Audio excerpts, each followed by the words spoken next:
चुनौतियां वरदान हैं। महाराज दशरथ को जब संतान प्राप्ति नहीं हो रही थी तब वो बड़े दुखी रहते थे, पर ऐसे समय में उनको एक ही बात से हौसला मिलता था जो कभी उन्हें आशाहीन नहीं होने देता था, और वह था श्रवण के पिता का श्राप। दशरथ जब जब दुखी होते थे तो उन्हें श्रवण के पिता का दिया श्राप याद आ जाता था।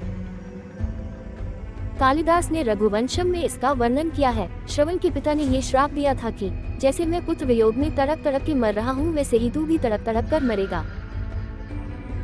दशरथ को पता था कि ये श्राप अवश्य फलीभूत होगा, और इसका मतलब है कि मुझे इस जन्म में तो जरूर पुत्र प्राप्त होगा, तभी तो उसके शोक में मैं तड़प के मरूंगा।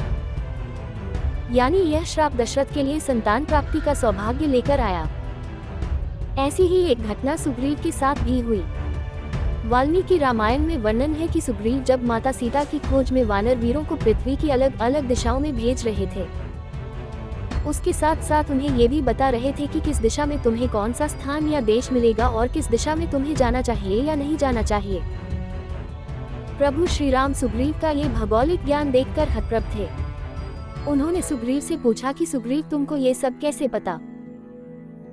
सुग्रीव ने उनसे कहा कि मैं बाली के भय से जब मारा फिर रहा था तब पूरी पृथ्वी पर कहीं शरण न मिली, और इस चक्कर में मैंने पूरी पृथ्वी छान मारी, और इसी दौरान मुझे सारे भूगोल का ज्ञान हो गया।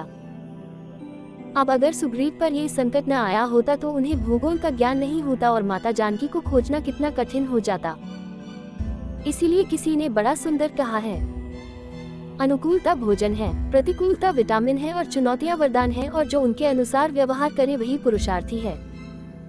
ईश्वर की तरफ से मिलने वाला हर एक पुष्प अगर वरदान है तो हर एक कांटा भी वरदान ही समझें। मतलब अगर आज मिले सुख से आप खुश हो तो कभी अगर कोई दुख विपदा अड़चन आ जाए तो घबराएं नहीं, क्या पता वो अगले किसी सुख की तैयारी हो।